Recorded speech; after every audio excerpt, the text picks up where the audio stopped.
महाराष्ट्राचा अभिमान महाराष्ट्र दिन. राष्ट्रवादी काँग्रेस पक्षाचा वर्धापन दिन 10 जून रोजी होता. म्हणजे राष्ट्रवादी काँग्रेस शरदचंद्र पवार पक्ष आणि अजितदादांचा राष्ट्रवादी काँग्रेस पक्ष या दोन्हींचे कार्यक्रम 10 जूनला होते. त्याच दिवशी सातारा जिल्ह्यातल्या पाटण मतदारसंघातले सत्यजित पाटणकर यांनी भारतीय जनता पक्षात प्रवेश केला. खरं तर सत्यजित पाटणकर हे आमदार सुद्धा नाहीत, तरी सुद्धा आमदारही नसलेल्या एखाद्या तालुक्यातल्या एका नेत्यानं भारतीय जनता पक्षात प्रवेश करणं ही राज्य पातळीवरची बातमी बनली. त्याचं कारण पाटणकर कुटुंबियांचा गेली 50 वर्षे शरद पवार यांच्याशी असलेला स्नेह. सत्यजित पाटणकर यांचे वडील विक्रमसिंह पाटणकर हे महाराष्ट्रातले एक सर्वपरिचित नेते आहेत. 50 वर्षे ते शरद पवार यांच्या सोबत आहेत. म्हणजे शरद पवार एस काँग्रेसमध्ये होते तेव्हा ते एस काँग्रेसमध्ये त्यांच्यासोबत होते. शरद पवार काँग्रेसमध्ये असताना ते त्यांच्यासोबत काँग्रेसमध्ये होते आणि त्यांनी राष्ट्रवादी काँग्रेसची स्थापना केल्यानंतर ते त्यांच्यासोबत राष्ट्रवादी काँग्रेसमध्ये आले. म्हणजे शरद पवार यांच्यासोबत अगदी उमेदीच्या काळापासून अगदी प्रारंभापासून त्यांच्यासोबत असणारी जे मोजके नेते आहेत त्यातले विक्रमसिंह पाटणकर एक. त्यांचंच पुत्र सत्यजित पाटणकर यांनी भारतीय जनता पक्षामध्ये प्रवेश केला. सत्यजित पाटणकर यांच्या भाजपमधल्या प्रवेशाच्या पाठीमागं अनेक कारणं आहेत. या घटनेला अनेक कंगोरे आहेत. तेच आपण या व्हिडिओच्या माध्यमातून जाणून घेणार आहोत. नमस्कार, मी विजय चोरमारे. आपण पाहताय महाराष्ट्र दिनमान. सातारा जिल्ह्यातल्या पाटण विधानसभा मतदारसंघात पाटणकर आणि देसाई यांच्या घराण्यात पारंपरिक लढत होत आली. म्हणजे पूर्वी बाळासाहेब देसाई यांचा हा मतदारसंघ, त्यानंतर विक्रमसिंह पाटणकर आणि शिवाजीराव देसाई यांच्यात लढत व्हायला लागली. नंतरच्या काळात विक्रमसिंह पाटणकर आणि शंभूराज देसाई यांच्यात लढत व्हायला लागली आणि अलीकडं ही लढत सत्यजित पाटणकर आणि शंभूराज देसाई यांच्यात व्हायला लागली आहे. 2024च्या विधानसभा निवडणुकीत मात्र पाटण विधानसभा मतदारसंघात शंभूराज देसाई हे एकनाथ शिंदे यांच्या शिवसेनेकडून उभे होते. इथं पारंपरिक लढत शंभूराज देसाई विरुद्ध सत्यजित पाटणकर यांच्यातच होत असते. परंतु हा मतदारसंघ म्हणजे 2019च्या निवडणुकीत इथून शिवसेनेच्या धनुष्यबाण या चिन्हावर शंभूराज देसाई निवडून आले होते. त्यामुळं हा मतदारसंघ शिवसेनेचा मानला गेला आणि स्वाभाविकपणे तिथं सत्यजित पाटणकर हे राष्ट्रवादी काँग्रेस शरदचंद्र पवार या पक्षाचे मजबूत उमेदवार असताना सुद्धा राज्य पातळीवरील धोरणानुसार हा मतदारसंघ शिवसेना उद्धव बाळासाहेब ठाकरे या पक्षाकडे गेला. त्यांनी हर्षद कदम यांना इथून उमेदवार दिली आणि सत्यजित पाटणकर यांना इथून अपक्ष लढावं लागलं. म्हणजे जी दुरंगी लढत नेहमी होते तिथं ही तिरंगी लढत झाली. या लढतीत शंभूराज देसाई यांनी विजय मिळवला. शंभूराज देसाई यांना 1,25,759 मतं मिळाली, तर सत्यजित सिंह पाटणकर यांना 90,935 मतं मिळाली. शिवसेना उद्धव बाळासाहेब ठाकरे या पक्षाच्या हर्षद कदम यांना अवघी 9,626 मतं मिळाली. यावरून हा देसाई विरुद्ध पाटणकर यांचा परंपरागत बालेकिल्ला हे आपल्या लक्षात येऊ शकतं. म्हणजे 34,824 मतांनी शंभूराज देसाई यांनी ही निवडणूक जिंकली होती. म्हणजे गेली अनेक दशकं या पाटण मतदारसंघात देसाई आणि पाटणकर घराण्यांचं वर्चस्व राहिलं आहे. मात्र 2014 पासून शंभूराज देसाई यांनी पाटण मतदारसंघात सलग विजय मिळत पाटणकरांचा प्रभाव कमी केला आहे. 2024च्या विधानसभा निवडणुकीत सुद्धा शंभूराज देसाई यांनी पाटणकरांचा पराभव केला आणि आपलं इथलं वर्चस्व सिद्ध केलं.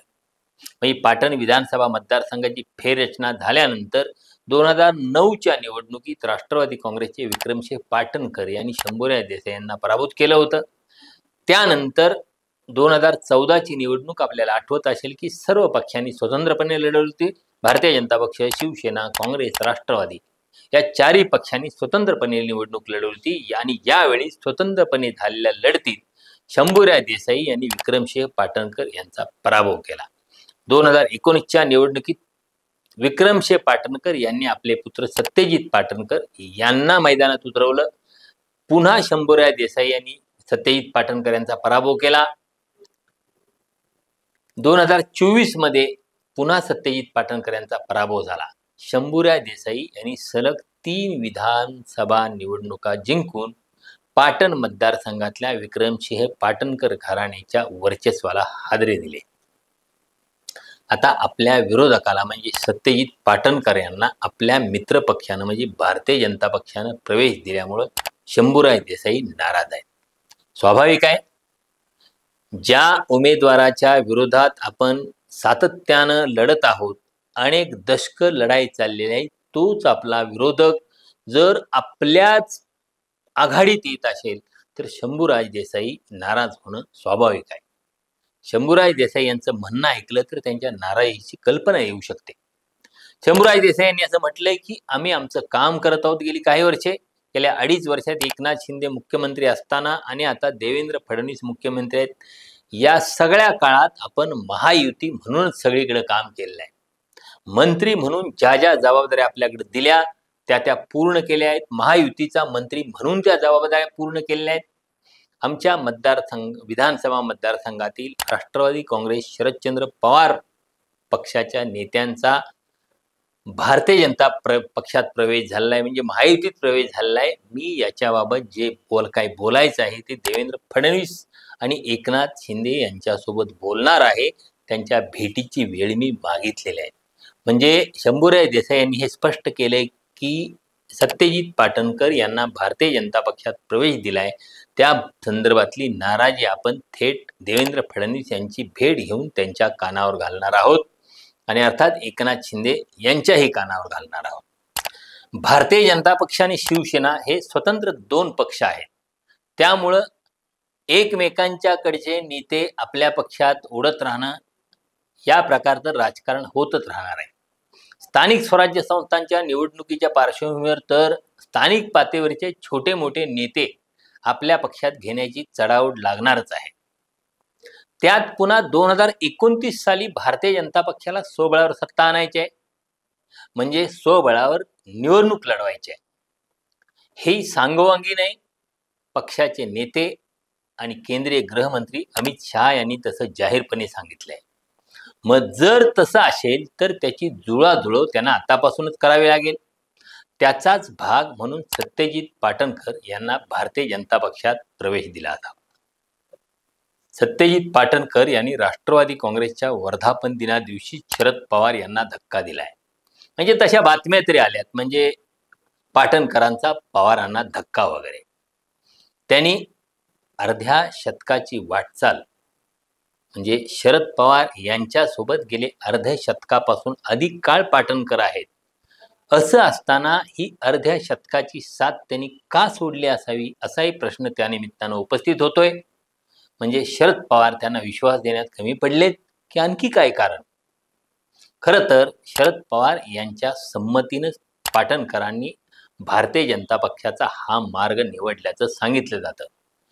कारण शंभूराज देसाई हे मंत्री असल्यामुळं आणि त्यातही ताकदवान मंत्री असल्यामुळं मतदारसंघात त्यांचा विरोधकांना त्रास होत असणार. सरकारी यंत्रणा पूर्ण विरोधात असताना कुणाही राजकीय नेत्याला काम करणं, कार्यकर्ते टिकवणं अवघड बनतं. त्यातही 2014 पासून सलगपणे पाटणकर विरोधात आहेत. इतका दीर्घकाळ विरोधात काम करणं आणि टिकून राहणं ही खूप कठीण बाब असते. सत्यजित पाटणकर यांची अवस्थाही तशीच झाली. कार्यकर्ते फुटू लागले. त्यामुळं शंभूराज देसाई यांच्या दांडगाईला आव्हान देण्यासाठी त्यांनी त्यांच्याहून दांडगा बॉस म्हणजे देवेंद्र फडणवीस यांना पकडले. आता स्वाभाविकपणे पोलीस ठाण्यापासून सरकारी कार्यालयापर्यंत सगळीकडं सत्यजित पाटणकर यांची कामं मार्गी लागतील. जिथं शंभूराज देसाई आडवे येतील तिथं देवेंद्र फडणवीस यांच्याकडून त्यांचा अडथळा दूर केला जाईल.